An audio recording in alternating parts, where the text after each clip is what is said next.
السلام علیکم، میں بشیر خٹک ہوں۔ امید ہے تو آپ سب لوگ خیریت سے ہوں گے۔ پاکستان کو ڈیفالٹ سے بچانے کی تگ و دو اور کوششیں جاری، اس پر بات کریں گے۔ جنیوا میں سیلاب متاثرین کے لیے بہت بڑا اعلان، بہت بڑے پیکج کا اعلان، 10 ارب کا، اس پر کوشش کریں گے تفصیل سے بات کر سکے۔ جنرل عاصم منیر سعودی عرب سے اب UAE کے دورے پر، اور ان کی واپسی جو ہے وہ 11 سے 12 جنوری تک متوقع ہے۔ نمبرز گیم میں PMLN فیل، PMLN اور PDM کے نو ڈاؤٹ ان کے جو قبضہ تخت لاہور پہ ایک ٹارگٹ ہے، اس میں ان کو کس انداز میں فیلیئر نظر آ رہے، فیل ہوئے، اس پر بھی بات کریں گے۔ ڈیڈ لاک نہیں، الیکشن کی تیاری کرے۔ ان تمام پوائنٹس پہ 5 سے 6 پوائنٹس پہ کوشش کریں گے کہ تفصیل سے اس چھوٹے سے ولاگ میں بات کر سکوں۔ اچھا ناظرین، پاکستان کو ڈیفالٹ سے بچانے کے لیے تگ و دو اور کوششیں نو ڈاؤٹ بھرپور طریقے سے جاری و ساری ہے۔ اس کی وجہ ہے، اس کے پیچھے کیا لاجک ہے، یہ کیا وجہ ہے؟ وجہ یہ ہے کہ اس حکومت نے، یعنی PDM، PMLN اور PPP، ان کی جو اتحاد ہے خاص کر، اور ساتھ ہی بیک پہ جس نے سپورٹ کیا ریجیم چینج کے تھرو ان کو لانے میں، یعنی مینز اسٹیبلشمنٹ، بھلے وہ جنرل باجوہ کی کوششیں تھی یا ان کی ٹیم کی کوششیں تھی، لیکن اسٹیبلشمنٹ بائی دس اور بائی دیٹ وے کہیں نہ کہیں انوالو رہا ہے، اور اس کی ان جو آپ دیکھ رہے ادھر ادھر جو باتیں ہو رہی ہے مختلف میڈیا سورسز کے تھرو، تو وہ کہیں نہ کہیں انوالو ہے اس گند میں۔ تو وہ کوشش کرتے ہیں، ابھی جو آپ دیکھ رہے ہیں مختلف قسم کے جو کوششیں جاری ساری ہے، اس پر تفصیل سے بھی میں بات کروں گا، لیکن اگر آپ دیکھ لیں تو ان کوششوں کو وجہ صرف یہ کہ ان کی بقا اس سے وابستہ ہے، کس سے؟ اس ڈیفالٹ سے بچانے میں، کیونکہ یہ دونوں مل کے یہ داغ، یہ دبا صرف اس حکومت پہ نہیں، سیاسی لوگوں پہ نہیں، جبکہ اسٹیبلشمنٹ پہ بھی رہے گا سارے عمر۔ اگر ایسا ہوا تو، اگر یہ واقعی ڈیفالٹ ہو گئے اور ڈیفالٹ کر گئے، دنیا کے سامنے یہ حقائق سامنے آ گئے، اور ریئل میں ایسا ہوا، تو اس کو لانے والے بھی ان کے بھرپور نو ڈاؤٹ مدد کر رہے ہیں اور کریں گے، یہ بھی آپ کو نظر آ رہا ہے۔ لیکن یہ کنفرم ہے کہ یہ اپنے آپ کو، اپنے سیاست کو، یا اپنے جو نیم اینڈ فیم ہے، خاص کر اسٹیبلشمنٹ کی بات کروں، یا اپنے آپ کو عوام کے سامنے، دنیا کے سامنے اس داغ اور دبے سے بچانے کے لیے یا بچنے کے لیے ہر قسم کی تگ و دو اور ہر قسم کی کوشش کریں گے۔ اس کے بعد جنیوا میں پاکستان کے سیلاب متاثرین کے لیے نو ڈاؤٹ بہت بڑے پیکج کا اعلان ہوا ہے، اور یہ اعلان تقریباً 10 ارب کے راؤنڈ اباؤٹ ہے۔ ویسے تخمینہ جو لگایا گیا تھا، اقوام متحدہ کے جو جنرل سیکرٹری ہے گوتریس، جو خود آئے تھے اس وقت یہاں پہ سندھ کی جو تباہ کاری تھی اس کو دیکھنے کے لیے، اور وزیر اعظم شہباز شریف صاحب اور بلاول لوگ جو ہے نا وہ ان کے پاؤں پکڑ رہے تھے اس وقت۔ آپ کو یاد ہوگا ٹیلی ویژن پہ یا باقی سوشل میڈیا چینل پہ آپ لوگوں نے دیکھا ہوگا، تو ان تباہ کاری کا جو تخمینہ لگایا تھا وہ تقریباً 16 ارب ڈالر کا تھا۔ اس کے یہ اقوام متحدہ کے جو سیکرٹری جنرل کا تخمینہ تھا، لیکن ہوا کیا کہ وہ ابھی 10 ارب کا جو خاص کر ایک پیکج ہے، مختلف ممالک نے، مختلف بینکوں نے، جس میں آپ ورلڈ بینک کہہ سکتے ہیں، اسلامی ڈیولپمنٹ بینک کہہ سکتے ہیں، اور ایشیا بینک آپ کہہ سکتے ہیں۔ اس کے علاوہ اگر آپ ممالک دیکھ لیں تو چائنا، فرانس اور جاپان وغیرہ اس قسم کے ممالک نے وہاں پہ جنیوا میں جو ابھی ماحولیاتی تبدیلی کے حوالے سے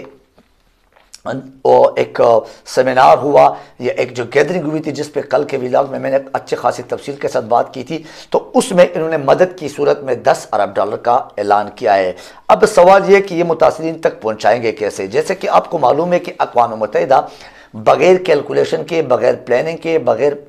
یوں سمجھے تھرو پراپر چینل کے ایسے ہوا میں نہ پیسے نہ امداد دیتے ہیں اور نہ امداد دے سکتے، تو انہوں نے ایٹ لیسٹ اس رقم کو ان کے حوالے نہیں کرنا ہے، اور یہ ذرائع کے کہنا ہے کہ کسی خاص تھرو پراپر چینل اپنے نمائندگان کے تھرو، یعنی جو اقوام متحدہ کے نمائندے یا اس طرح کے کوئی اور جو قابل اعتماد یا ٹرسٹڈ لوگ ہیں، ان کے تھرو یہ ڈائریکٹ سیلاب زدگان جو متاثرین ہیں ان تک خود پہنچائیں گے، اور ان کی جو بحالی ہے، ریسٹوریشن یا ان کی جو آباد کاری ہے وہ دوبارہ خود اپنے نگرانی میں کریں گے۔ بہرحال یہ بہت اچھی بات ہوگی اگر اس طرح ہو جائے، ادروائز ان تک پہنچنے اور پہنچانے میں بہت سارے شکوک و شبہات ابھی بھی لوگوں کے ذہن میں ہے، کیونکہ اس سے پہلے بھی بہت سارے طریقوں سے مدد اور امداد ملے ہیں اور آئے ہیں، لیکن وہ ان تک ابھی تک نہیں پہنچے۔ یہ متاثرین کے خود اپنی زبانی ایک شکوے اور شکایت ہے۔ اب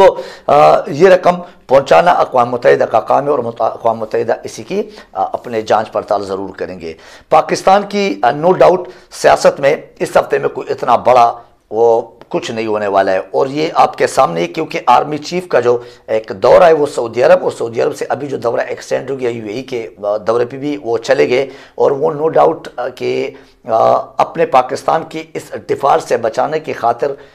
کچھ ایسے معاملات ہیں جو وہ طے کرنا چاہتے ہیں، اور میں نے جیسے پہلے ذکر کیا کہ پاکستان کی ڈیفالٹ ہونے سے بچنے اور بچانے کا جو ایک وہ ہے، ایک کوشش ہے، یہ بھی اسی کی ہی ایک کڑی ہے کہ اس میں سے کہیں نہ کہیں کسی نہ کسی طرح مدد کی صورت میں یا ادھار کی صورت میں کچھ پیسے اکٹھا کیا جائے اور ہمارے زر مبادلہ کے ذخائر بڑھایا جائے کہ ڈیفالٹ سے بچ سکے، پراپرلی ڈیفالٹ میں نہ جا سکے، جبکہ ٹیکنیکلی ڈیفالٹ ہو چکے، بالکل وہ باٹم لیول پہ ہم یا باٹم لائن پہ ہم پہنچ چکے۔ جنیوا کانفرنس کے بعد وزیر اعظم شہباز شریف بھی یو اے ای پہنچ گئے، اور اگر دیکھیں اس کے مقابلے میں، یعنی اگر آپ شہباز شریف کے جو استقبال تھا وہ اتنا خاص نہیں، اس کو اتنا زیادہ فوقیت نہیں دی گئی جتنا جو ہمارے آرمی چیف تھے ان کو ان کے دورے پہ یا ان کے جو آنے پہ استقبال کیا گیا تھا، اور ان کو مسجد نبوی میں جو پروٹوکول دیا گیا ہے، جس طرح کے پروٹوکول واقعی ان کو ملا ہے، تو وہ قابل دید اور قابل تعریف ہے۔ تو ان سے 10 گنا اور یوں سمجھے کہ 1000 گنا زیادہ بہتر پروٹوکول ان کو دیا گیا۔ اس سے اندازہ لگا سکتے ہیں کہ کس کی کیا اہمیت ہے لوگوں کی نظروں میں، دنیا کی نظروں میں۔ اینی اب وہاں شہباز شریف چلے گئے، وہ کیا کچھ اس حوالے سے مزید پیش رفت کرتے اور کیا کچھ گوڑے ووڑے پکڑتے ہیں وہ بھی سامنے آ جائے گا چند دن بعد جب یہ واپسی کرے تو۔ اس لیے اس وقت تک بہت ساری چیزیں کلیئر نہیں ہے، مینس کہ چونکہ دونوں جو بڑے ہیں، ایک آپ کے سیاسی لیڈر ہے اور ایک آپ کے آرمی چیف کا لیڈر ہے، وہ دونوں باہر ہے، تو کوئی خاص ایسے پیش رفت، کوئی خاص ایسے اعلانات، کوئی خاص ایسے ممکنات جو الیکشن یا باقی فیصلوں کا ہے وہ نہیں ہو سکتا ان دنوں میں۔ 11-12 یہ تقریباً اس ہفتے میں پورا آپ کہہ سکتے 15 تک یہ کوئی خاص معاملات طے نہیں پا سکتے ہیں۔ پی ایم ایل این پی پی پی نے اپنی پوری طاقت کا مظاہرہ کیا اور وہ ظاہر کرنا تھا کل پنجاب اسمبلی میں۔ اب وہ سارے اپنے وفاقی وزراء جو ہے اور وفاق کے جو ان کے جس سے آپ کہہ سکتے کہ اعلیٰ پائے کے جو ان کے وزرات ہیں، جو نو ڈاؤٹ مداری قسم کے کام میں اور بدنامی کے کام میں وہ ایک شہرت رکھتے ہیں اپنے اپنے پارٹیز میں، تو وہ دونوں نے پی پی پی نے پی ایم ایل این نے انہوں نے وہ کل پنجاب اسمبلی میں لائے تھے، پنجاب اسمبلی میں وہ موجود تھے، جبکہ ان کا کوئی خاص کام پنجاب اسمبلی میں تھا ہی نہیں، کیونکہ وفاقی وزراء کا وہاں پہ کوئی خاص رول نہیں ہوتا ہے، لیکن وہ صرف اپنے ایک پاور شو، اپنے ایک جو نا اعصابی جنگ ہے چونکہ یہ، تو وہ ایک اعتماد کے ووٹ سے پہلے یہ ایک مظاہرہ اور یہ ایک جسے کہہ سکتے ہیں ڈیمانسٹریشن وہ کرنا تھا، وہ دینا تھا، وہ کر گئے، جس میں سعد رفیق آپ کہہ سکتے ہیں وفاقی وزراء میں، پھر رانا ثناء اللہ، اعظم نذیر ترر اور عطا ترر جو کہ آپ کو پتہ ہے کہ کس قسم کے لوگ ہیں، اور رانا مشہود قسم کے خواجہ آصف کے وہ موجود تھے، اور 186 ممبرز پورے کرنے میں پھر بھی ناکام رہے اور ناکام ہوئے۔ مطلب کل انہوں نے اپنا یہ ہدف پورا نہیں کیا، میرے خیال سے 168 اور 67 تک انہوں نے اپنے ممبرز اس وقت جو موجود تھے، کل کی بات کر رہا ہوں،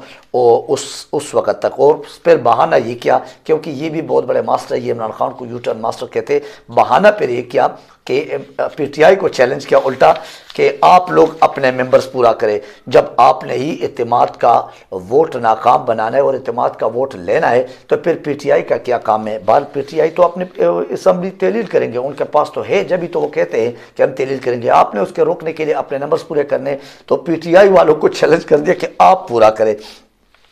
سمجھ سے باہر ہے یہ لاجکس، لیکن چلتا ہے پاکستان کی سیاست میں۔ بہرحال اس کے علاوہ اگر آپ دیکھیں تو پی ٹی آئی کے جو اسد عمر صاحب ہیں، انہوں نے کھل کر بولا ہے کہ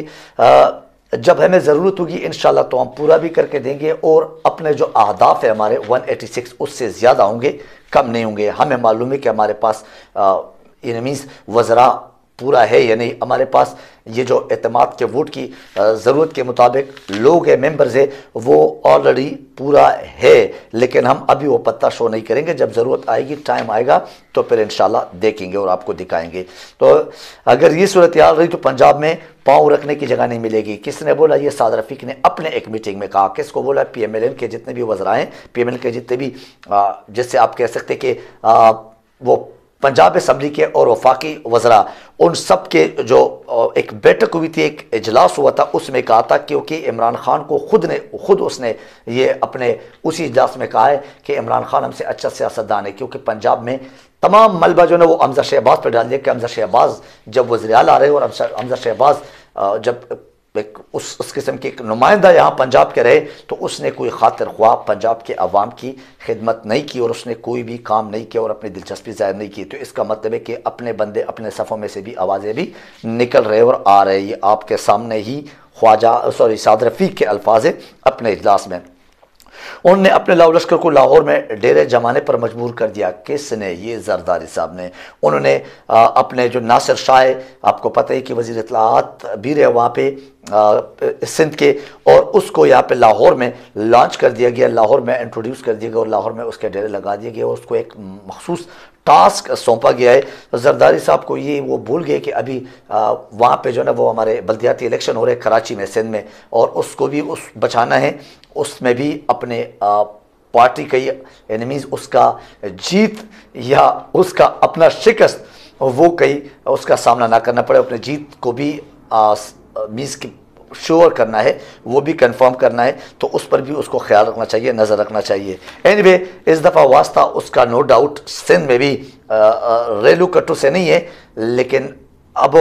اس دفعہ کھلاڑی اور واقعی عمران خان کے ساتھ واسطہ پڑا ہے، ایک ٹکر کا بندہ ان کو ملا ہے۔ تو دیکھتے کہ وہ ابھی بلدیاتی الیکشن میں کیا کرتے ہیں۔ پنجاب کی طرف توجہ دے کہ کہیں سندھ آپ کے ہاتھ سے نہ چلا جائے۔ خان صاحب کو کوئی ڈیڈ لاک کسی قسم کا نہیں ملا ہے، اور عمران خان کو الٹا یہ گرین سگنل ضرور ملے، کچھ ایسے انڈیکیشن ملے، کچھ ایسے پیغامات ملے کہ آپ نے الیکشن کی طرف جانا ہے اور ہم آپ کے راہ میں رکاوٹ پیدا نہیں کریں گے۔ مقتدر ذرائع کی بات کر رہا ہوں، جو اثر رسوخ رکھتے ہیں، جو پاور رکھتے ہیں، رکاوٹ نہیں بنیں گے، اور نہ ہی ہم کیا کریں گے، کسی کو سپورٹ دیں گے، یعنی ہم مکمل طور پر نیوٹرل رہیں گے، اے پولیٹیکل رہیں گے، تو آپ کو ہماری طرف سے کوئی رکاوٹ نہیں ہوگی۔ ہم سارے دروازے بند کریں گے، بلکہ کچھ دروازے اور کھڑکی ابھی بھی کھلے اور آپ الیکشن کی طرف جا سکتے، الیکشن کی تیاری کریں۔ تو اسی وجہ سے ہم یہ کہہ سکتے کہ الیکشن کا ماحول بن سکتا ہے فروری کے سٹارٹ میں، فروری کے مڈ تک، یا مڈ سے حد ہو جائے تو ایک ہفتہ بعد۔ آج کے اس ویلاگ سے اجازت دیجیے، اپنا خیال رکھیے، اپنے ارد گرد کے لوگ کا خیال رکھیے۔ Thank you very much. اللہ حافظ الناصر۔